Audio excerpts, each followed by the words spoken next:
Welcome to the Flow of Money podcast. This is where high performance meets financial intelligence. In these discussions, we combine the performance science of flow and flow states with practical wealth management strategies. The intent is to build a resource for those who believe that high performance mental states can impact wealth and abundance in all its forms so that you can make the impact you want in the time that you have. Let's get started. My name is John O'Day, and I'm a financial advisor. My love is cash flow. I truly love the cash flow generated by businesses for the positive impact that this cash flow can have on the owners, their employees, and their broader community. And this cash flow is never more important than when the owners of these businesses start to execute their exit and succession plan. I just love it all and can't wait to help.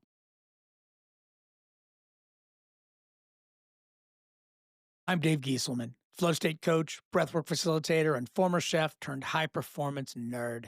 I help leaders and creatives build clarity, confidence, and capacity, teaching the science of staying cool under pressure so you can think clearly and execute fast, especially when things go sideways. John O'Day, let's talk flow. So last episode we talked about sort of general states, and you are at least flow curious. Let's have that conversation.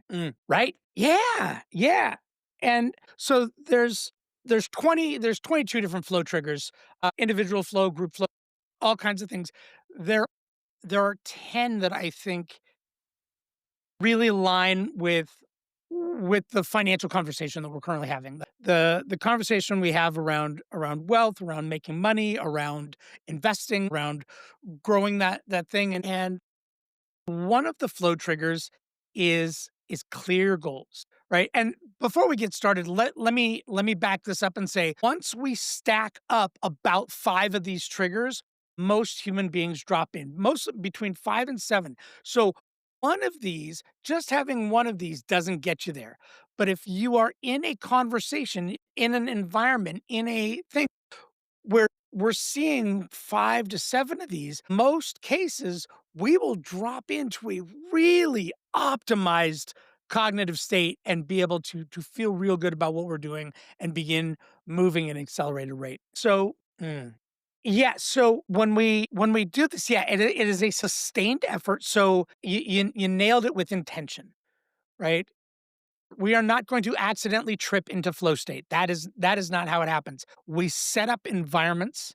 Uh, we set up environments where flow is accessible. We set up environments where we can generate the environment where flow happens, right? And so when I work, we talk about setting up your work environment, setting up your calendar, setting up your day, setting up your schedule, setting up sort of your computer, how you are setting things up so that you can drop into flow and then have long enough time in that state to really be productive. Because if you hit flow state, but you only get 5 minutes in it, it doesn't buy you much.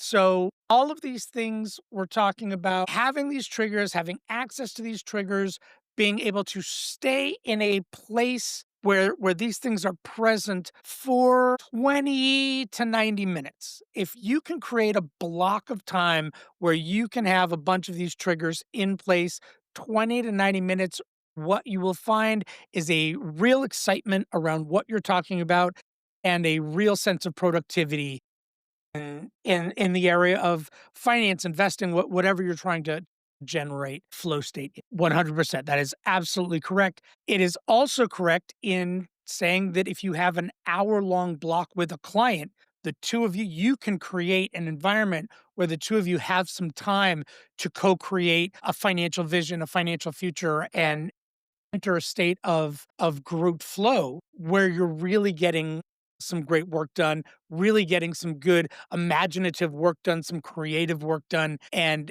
creating real possibilities for financial growth with a potential client or with a client. 100%. Another great example is being in a concert, right? Everybody in a concert, there's all kinds of flow triggers in a concert. And so if you've ever been to a really sort of transcendent musical concert experience, or live music experience. The whole thing happens and you're just completely in it. You're in it with the people around you. It kind of just comes and goes and happens really fast. And you end up leaving this venue with this really cool kind of shared sense of experience. You were all just in flow state. You were all, for the most part, kind of experiencing the same unique sort of thing. So one person can have individual flow, two or more can have group flow. As long as the triggers are there and there for long enough for that thing to happen, you get to have it and you get to experience it. Which is why some people love live music as much as they do, because they get to experience flow state 100%. And everybody in it is in the moment. They're in this thing. They're in this container. They're all in this thing, and everybody's present. And if you could stuff everybody into a group fMRI machine, you would see 95% of them in flow state. So you would see dimmed prefrontal cortexes, you would see all of this. So, as a professional who talks to other people and has the ability to set up environments where flow becomes possible with their client, this is what it looks like, and it can also look like this from an individual standpoint if you are attempting to achieve particular outcomes around this and you're working individually.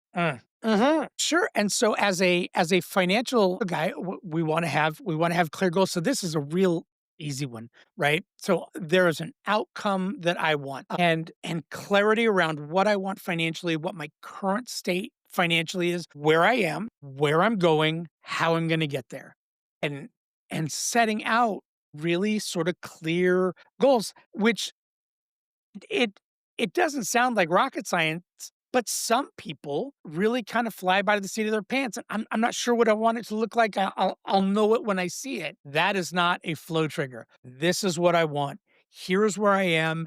Here's where I'm going. Let's strategize how to get there. No, absolutely. And so you can set up layers of clear goals. In the next 90 minutes, our goal is for you to have a very clear, well thought out plan for short, medium, and long-term financial goals, right? And so you just now you have four sets of clear goals that you have articulated and you are actively in the process of attaining, right? Absolutely. Yeah, and stacking them in a way so I now have clear goals in my day-to-day life. I now have clear goals. I understand how my investing and or spending and or lifestyle choices this week affect my longest term goal, right?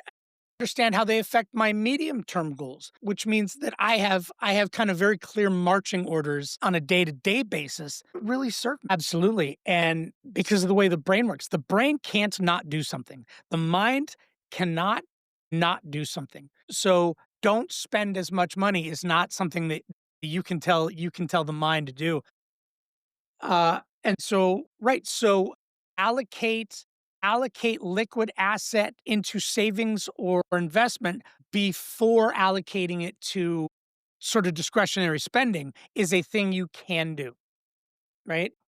What I do is prioritize investment. What I do is privilege savings before privileging discretionary spending. And so, right. And it's the same thing when you're teaching somebody to backcountry ski or you're teaching somebody to ride a motorcycle. You don't look at the thing that you don't want to hit. Riding a motorcycle, you look all the way around the turn because if you look at the guardrail, you're going to hit the guardrail. If you're gonna backcountry ski, if you're backcountry skiing, you don't avoid the tree, avoid the tree, avoid the tree, avoid the tree. No, it's follow the path, follow the path.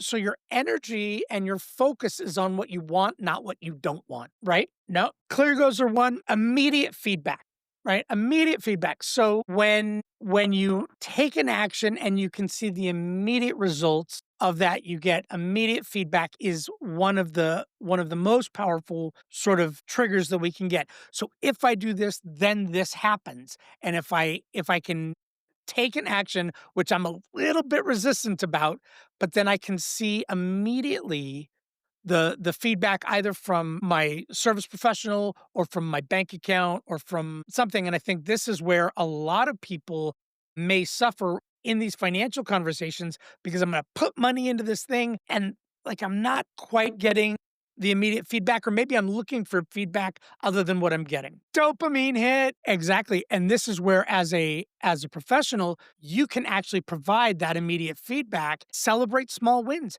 treat setting money aside as victories, right?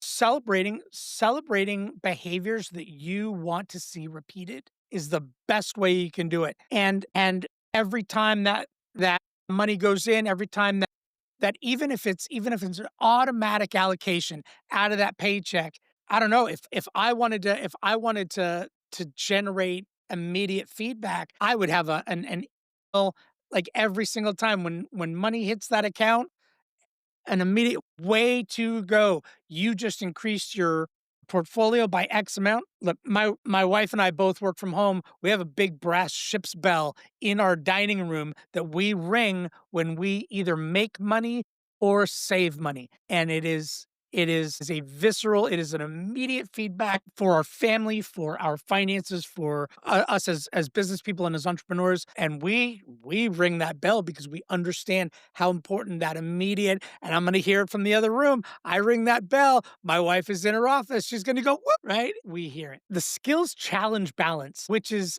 a little bit more interesting, and it's balancing like boredom and achievement, right? So both boredom and overwhelm kill achievement. If it's too easy, right?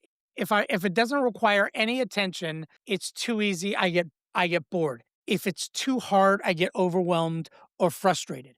So there should be something that I have to do. There should be asking your clients, or you actually moving that money, maybe an amount that is just north of comfortable, right? One of the common suggestions for people to shift their sort of money story is to carry around in cash just a little bit more than you can afford to lose, and just be in the of like, this is a lot of money to carry around. This is a lot more money than I generally do or probably should carry around. It's certainly more money than I can afford to lose all in one shot, either by spending or getting robbed or whatever.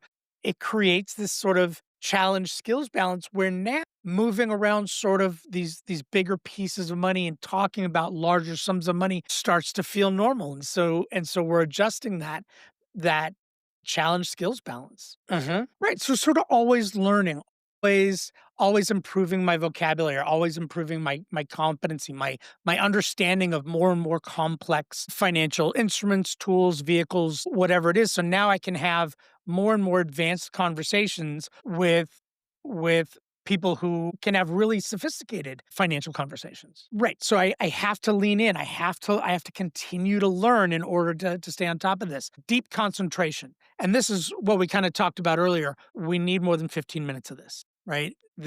We're going to really talk about some complex strategy, and some we're going to get into this, and I need your full participation for the next 90 minutes or for the next hour. So if we can stretch past that 15-minute mark, 20-minute mark, and retain that deep concentration, we're really looking at sort of challenging things that require heavy brain use.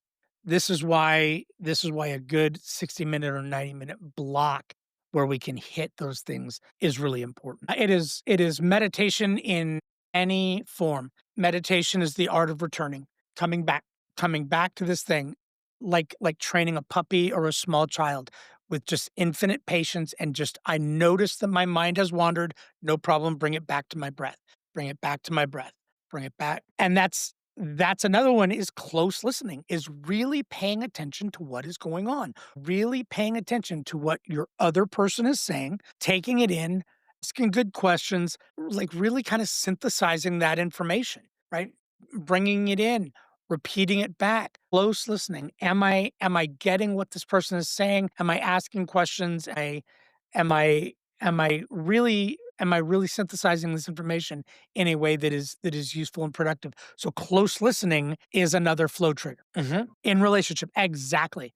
Exactly. And when we talk about relationship, two very close two very close triggers, blending of egos and equal participation. Two more flow triggers. If one person is dominating the conversation, dominating the engagement, flow really can't happen. It's when there's a blending of egos. What do you think? What do you want to do? What is the thing? And equal participation. It's not a lecture. It's a conversation. It is a collaboration. Yes, and of course, when we are in physical proximity to each other, there are more triggers, right? So we're now in a container. We're now the ability for close listening is is greater because there's less distraction. When it's just you and me in a room together, there's way less distractions rather than you and me in a Zoom room where I may have my email up on this screen and social media up on that screen. My phone's buzzing while we're talking. So, sure, absolutely. And this is where we talk about shared risks, shared experience, right? So if there's a sense so a great example would be if you're my wealth manager and we're talking about an investment, there's a sense of shared risk. You want this to succeed as much as I do because we both have a financial stake in this, right? And for you, it may look like commission or one thing or another, but for me, that's my life saving. But I need to know that you have a stake in my success. I have a stake in my client's success. So there's a sense of shared risk. There's a sense of it's not just you going, well, you could do this and good luck with that. But when there's a sense of shared risk that you have a stake either reputationally or financially in the advice that you're giving. I feel better about taking that advice. No shared risk at all. So this is you're exactly right. And so that's we don't necessarily like compare risk, right? It's really more about vulnerability. It really is more about there is a mutual vulnerability. The audience and the performer, there is a mutual vulnerability there. They're very different, right? But I'm spending my time, my money, I'm entering a huge crowd. Going I'm leaving my house, I'm going to a venue. There's a right. So it could be very, very well expressed as shared vulnerability. We don't need to have necessarily like sort of comparable risk, but there needs to be a mutual vulnerability one way or the other. And so there's shared risk in that there is vulnerability present on both sides. All sides, depending on how big the team, how many participants in the relationship. Then there's the the last two are so good. There is autonomy and mastery, right? There is this idea that I'm growing in a way that I can operate this sort of autonomously, right? That I am clear about. So I call you and you have walked me through the last 10 years of my wealth management, and I see something, I hear something, I read something, and I call you and I go, "Hey John, I want to do this. I want to move this to this. This looks interesting to me. I'm super interested in it." I was in a thing earlier today where we were talking about AI. We were talking about investing in the companies that are producing. Yeah. And this idea that I believe that there's going to be huge growth in AI in the future. And by the way, I'm a flow state coach. I am not a financial advisor. This is not financial advice. This is me getting wrapped up in the excitement of the things that I'm excited about. But being able to go, John, I'm really excited about this. I want to invest in this. I want to move some money into this. And your ability to honor that autonomy, honor that sense of mastery. Look, we've been working together a long time. You've picked up a lot of vocabulary. You've picked up a lot of proficiency around this. I think that you're clear about the risk. I think that you know what you're talking about, and I honor that. Yeah, and giving people the grace of autonomy and mastery. So working in collaboration with people, giving people the grace of that. Your example with your employees and giving people everybody is entitled to the dignity of their own experience, right? And so allowing people to sort of take some autonomy, develop that mastery. What do you want to learn? What do you want to get better at? Or kind of pulling back some of your direction around something that you would like to see somebody improve in. And so allowing them a little more autonomy to develop that mastery, right?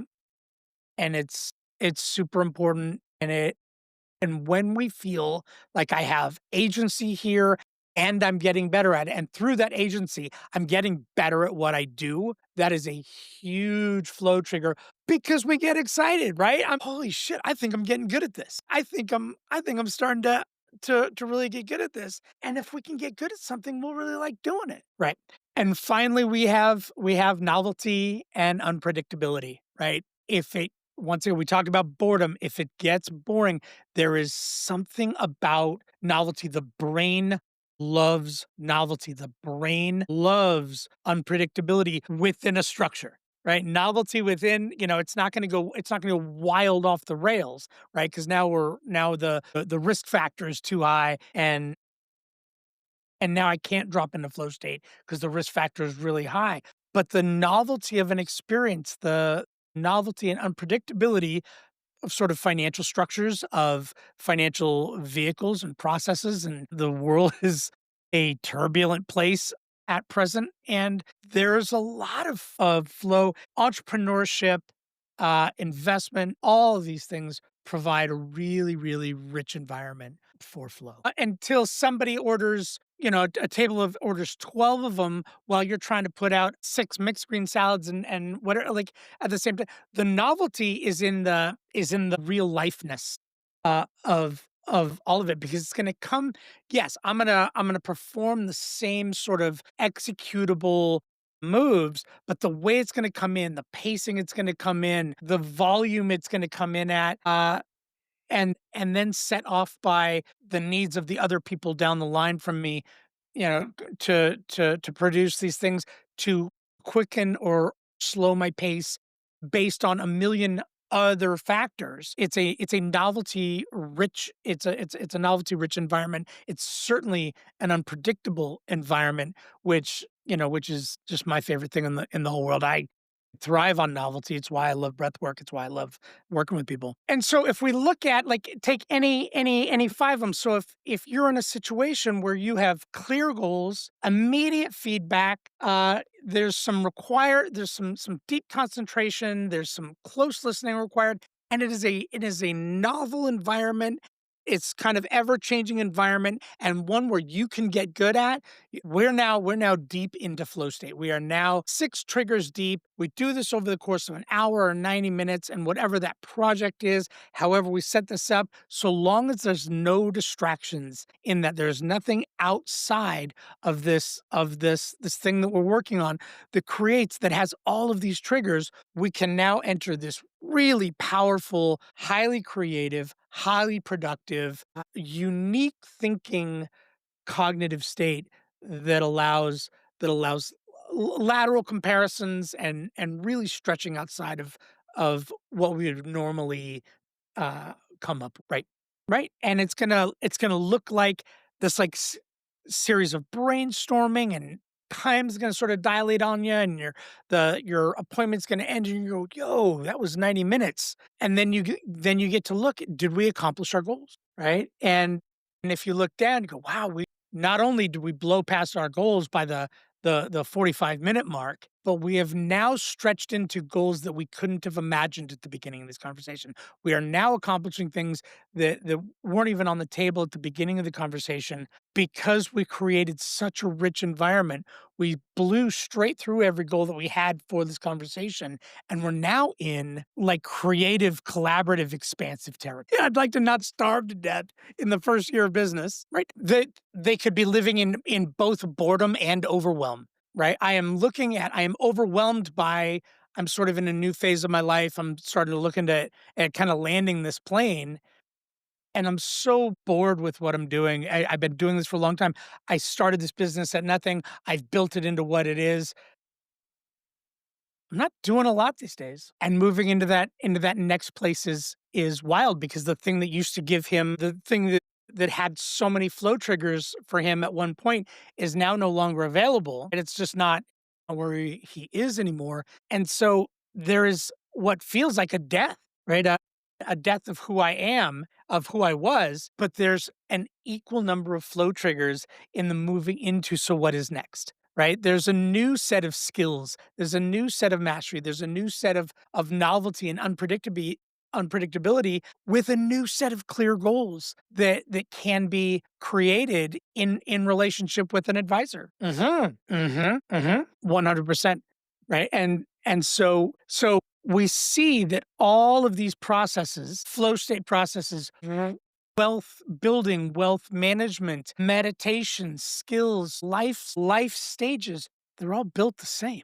They're all built the same, and they all require sort of the same skill sets and then transition skill sets, one to the next, to the next, to the next. And really, of course, absolutely. And seeing how all of these things are the same. It's all the same, and being able to find sort of that peace and find sort of that rhythm and that breath in all of it, that cyclic sense, and understand that wherever I am in my life, I can fully engage by being fully engaged. I can really develop wherever I am in life by dropping in, getting fully engaged, practice those skill sets of concentration, focus, and attention. The best thing, yeah, I mean, having a list of the flow triggers, and I think putting a list of these in the description of them in the show notes is great. So you'll find them there.